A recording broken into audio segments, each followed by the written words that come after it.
నమస్తే SR7 TV news కి స్వాగతం. జూన్ 21న ఇందిరా పార్క్ లో తెలంగాణ ఉద్యమకారుల ఆత్మీయ సమావేశం.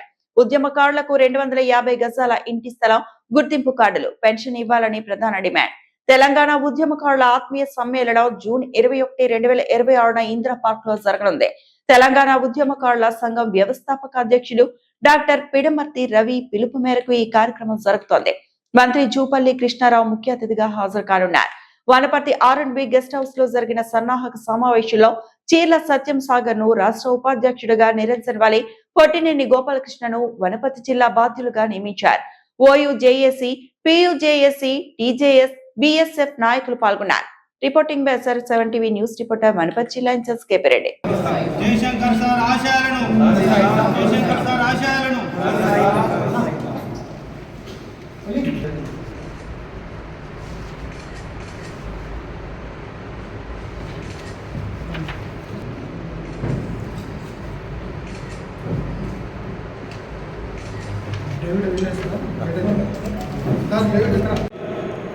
ఇవ్వాలి ఉద్యమకారులకు 250 గజం స్థలం, ఇవ్వాలి ఉద్యమకారులకు పెన్షన్,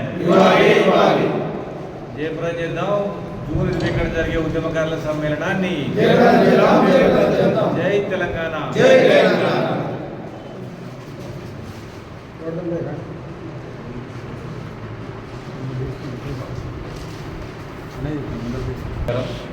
తెలంగాణ ఉద్యమ నమస్కారాలు. వేదిక మీద ఉన్న ఇప్పటి మన గాంధీ గారు, TJS పార్టీ జిల్లా అధ్యక్షులు గారు, అదేవిధంగా రాజారాం ప్రతాప్ అన్న, అదేవిధంగా చిర్ల సత్యం అన్న, రాములు, రహీం అన్న, నాయుడు అన్న, అన్వర్, అందరికీ కూడా పేరు పేరున నమస్కారం తెలియజేస్తున్నా. ముఖ్యంగా చాలా ఏళ్ళ తర్వాత ఆఫ్టర్ తెలంగాణ 12 ఏళ్ళ తర్వాత ఉద్యమకారులందరం కూడా ఈరోజు ఇక్కడికి కలవడం జరిగింది. దీనికి ప్రధాన ఉద్దేశం ఏంటంటే వచ్చే నెల 27వ తారీఖున హైదరాబాద్లో తెలంగాణ ఉద్యమకారుల సమ్మేళనం పెడతామన్నాం. ఈ సమ్మేళనం ప్రధాన ఉద్దేశం ఏంటంటే తెలంగాణ రాష్ట్ర ఏర్పాటు కోసం ఉద్యమించిన ఉద్యమకారులకు 250 గజం స్థలం ఇవ్వాలని, అదేవిధంగా పెన్షన్ ఇవ్వాలని, గుర్తింపు గౌరవం ఇవ్వాలని ఉద్యమకారుల సమ్మేళనం పెడతా ఉన్నాం. తెలంగాణ ప్రభుత్వము అప్పటి కాంగ్రెస్ పార్టీ ఇచ్చినటువంటి హామీలనే అమలు చేయమని మేము కోరుతా ఉన్నాం. ముఖ్యమంత్రి గారు ఆల్రెడీ 6 గ్యారెంటీలు ఒకటి పెట్టిండ్రు, ఉద్యమకారుల కమిటీ చేసిండ్రు, వారికి స్వాగతం సుస్వాగతం. అదేవిధంగా ఇప్పుడు మా విన్నపం ఏంటంటే మీరు పైనుంచి కింది వరకు ఉద్యమకారులని గుర్తిస్తామంటా ఉన్నారు. ఉదాహరణకు అమరవీరుల కుటుంబాలు, గాయపడ్డవారు, జైలుకు పోయిన వాళ్ళు, అరెస్ట్ అయిన వాళ్ళు ఉన్నారు. కానీ మా ప్రధాన డిమాండ్ ఏంటంటే ఉద్యమంలో పాల్గొన్నవారు, ఉద్యమంలో జై తెలంగాణ ఉన్నవాళ్ళు, పేపర్ కటింగ్ ఉన్నవాళ్ళు, ఉద్యమ సంస్థలు నడుపుతున్న వాళ్ళని కూడా మీరు పరిగణలో తీసుకోవాలని ప్రభుత్వాన్ని కోరుతున్నాం. KK కమిటీ గారికి కూడా మా సూచన. ఇటువంటి అంశాలన్నింటి మీద ప్రభుత్వం పైన ఒత్తిడి తీసుకురావడం కోసం, ప్రభుత్వానికి పలు సూచనలు చేయడం కోసమని, ఉద్యమకారులకు న్యాయం జరగడం కోసం, చివరి ఉద్యమకారుడు కూడా న్యాయం జరగాలన్న ఉద్దేశంతో వచ్చే నెల 21వ తారీఖున హైదరాబాద్లో సాయంత్రం 5 గంటలకు తెలంగాణ ఉద్యమకారుల సమ్మేళనం పెడుతున్నాం. ఈ సమ్మేళనానికి కూడా మహబూబ్నగర్ జిల్లా మంత్రి గారు జూపల్లి కృష్ణారావు గారిని చీఫ్ గెస్ట్గా ఆహ్వానిస్తున్నాం. ఇటు ఉద్యమకారులకు అటు ముఖ్యమంత్రి గారికి మధ్యలో ఒక వ్యక్తి ఉండాలన్న ఉద్దేశంతో మరి చీఫ్ గెస్ట్గా రాష్ట్ర మంత్రివర్యులు జూపల్లి కృష్ణారావు గారిని ఈ సమావేశానికి ముఖ్య అతిథిగా ఆహ్వానిస్తా ఉన్నాం.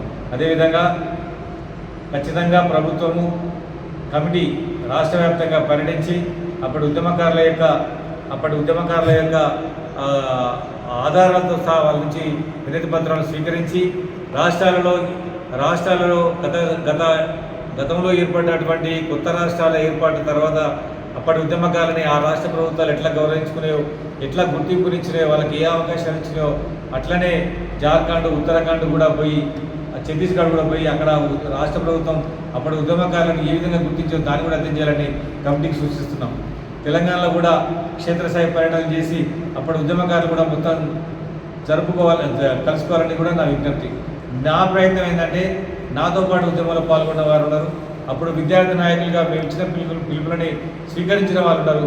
వాళ్ళందరికీ కూడా ఉద్యమంలో న్యాయం జరగాలని ప్రభుత్వం వాళ్ళని గుర్తించే విధంగా నా వంతు ప్రయత్నంగా చేస్తున్నా. అప్పుడు విద్యార్థులని, ఇప్పుడు యువకులు, ఇప్పుడు పెద్దవాళ్ళు అయిపోయిన వీళ్ళందరినీ సమీకరించి వీళ్ళ నుంచి కూడా ఒక పట్టిక అంటే వాళ్ళ నుంచి కూడా ఒక రిప్రజెంటేషన్ తయారు చేసుకొని ఒక కమిటీకి ఎవరైతే ఉద్యమంలో పాల్గొన్న వాళ్ళందరి పేర్లు సమీకరించుకొని నా తరఫున కూడా విద్యార్థుల తరఫున ఒక కమిటీకి ఒక నివేదిక ఇవ్వాలన్న ఉద్దేశంతో అప్పటి ఉద్యమకారులు మొత్తం కూడా నేను కలుస్తా ఉన్నా. మొత్తం తెలంగాణ మొత్తం తిరిగి ఉద్యమకారులందరినీ కూడా హైదరాబాద్ తీసుకొచ్చి వాళ్ళందరి సూచనలు తీసుకొని మరి కేకే కమిటీని బలోపేతం చేసి ఉద్యమకారులకు న్యాయం చేయడం కోసమని ఈ తెలంగాణ ఉద్యమకారుల సంఘం ఏర్పడింది. తెలంగాణ ఉద్యమకారుల సమ్మేళనం కూడా విజయవంతం చేసుకొని ప్రభుత్వాన్ని చేసేంత వరకు కూడా ప్రభుత్వం పైన ఒత్తిడి తీసుకురావడం కోసమని ఈ సమ్మేళనం ఈ సంఘం కృషి చేస్తానని ఈ సందర్భంగా తెలియజేస్తా ఉన్నా. అదేవిధంగా మరి రేపు ఈ సంఘం రాష్ట్ర ఉపాధ్యక్షులుగా చిల్ల సత్యం గారిని నియమిస్తా ఉన్నాం. అదేవిధంగా వనపర్తి జిల్లా ప్రధాన కార్యదర్శిగా కొట్టినేని గోపాలకృష్ణ నాయుడు గారిని నియమిస్తున్నాం. అదేవిధంగా వనపర్తి జిల్లా ఉపాధ్యక్షులుగా ఎండి నిరంజన్ వల్లి గారిని నియమిస్తా ఉన్నాం. Thank you. మీరందరూ కూడా సొంత కార్లు ఉన్న వాళ్ళు కార్లో బయలుదేరండి. కార్లు లేని వాళ్ళందరూ కూడా మరి తుఫాన్లు తీసుకొని బయలుదేరాలని మీ అందరినీ కోరుతా ఉన్నా. అదేవిధంగా మళ్ళీ మనం కలుసుకోకపోవచ్చు. అన్నగారికి, సత్యగాన గారికి, నాయుడన్న గారికి, వలి గారికి, అదేవిధంగా మరి రాజారామన్న గారికి, టీజేఎస్ జిల్లా అధ్యక్షులు, గతంలో ఉద్యమాన్ని నడిపించిన రాధాకృష్ణన్న గారు, ఆదర్ భాషన్న గారు అప్పుడు టీజేఎస్లో ఉండి మా ఉద్యమాన్ని నడిపించిన మీకు ఇప్పుడు కూడా మళ్ళీ ఆ మీటింగ్కి కోదండరావు గారు ఖచ్చితంగా పిలుస్తాం. కాదు ఇప్పుడు ఇంకా డిసైడ్ చేసుకోలేదు మేము. ఖచ్చితంగా మీరందరూ కూడా రాములు అన్వర్ మీరందరూ కూడా సొంతంగా ఉద్యమానికి వచ్చేటట్టుగా మీరు ప్రయత్నం చేయాలని మీ అందరూ కోరుకుంటూ మీకు చాలా దూరం కాబట్టి మేము ఎటువంటి దారి ఖర్చులు ఇవ్వం. సొంతంగా ఉద్యమంలో ఎట్లయితే అప్పుడు వచ్చేదో ఎట్లయితే వచ్చిందో ఇప్పుడు కూడా అదేవిధంగా రావాలని మీ అందరినీ కొడతా ఉన్నా. విజ్ఞప్తి, మీరందరూ కూడా ఈ ఉద్యమకారుల సమ్మేళనానికి స్వచ్ఛందంగా రావాల్సిందిగా కోరుతా ఉన్నా. నేను ఉమ్మడి మహబూబ్నగర్ జిల్లాలో విస్తృతంగా పర్యటించిన మరి మక్కల్ వరకు, నారాయణపేట, మహబూబ్నగర్, జడ్చెర్ల, అదేవిధంగా కొత్తగూడ, ఈ వనపర్తి, ఇప్పుడు నాగర్ కర్నూలు, కలకుర్తి ఇవన్నీ తిరుగుతా. ఇంకా అన్ని జిల్లాలు కూడా తిరిగేది. అన్ని జిల్లాలు తిరిగి వచ్చి జనాలందరినీ సమీకరించి ఉద్యమకారులందరినీ తాటి మీద తీసుకొచ్చి వాళ్ళకి న్యాయం జరిగేంత వరకు కూడా కోరుతానని, అప్పుడు కూడా తెలంగాణ రాష్ట్ర ఏర్పాటు కోసం విద్యార్థి నాయకుడిగా నేను అందరి విద్యార్థుల కన్నా ముందడిగేసిన. ఇప్పుడు మళ్ళా ఈ విద్యార్థి సమాజానికి, ఇప్పటి యువకుల సమాజానికి, మొత్తం తెలంగాణ ఉద్యమకారులందరూ కూడా న్యాయం జరిగేంత వరకు కూడా పోరాడతానని ఈ సందర్భంగా తెలియజేస్తాము.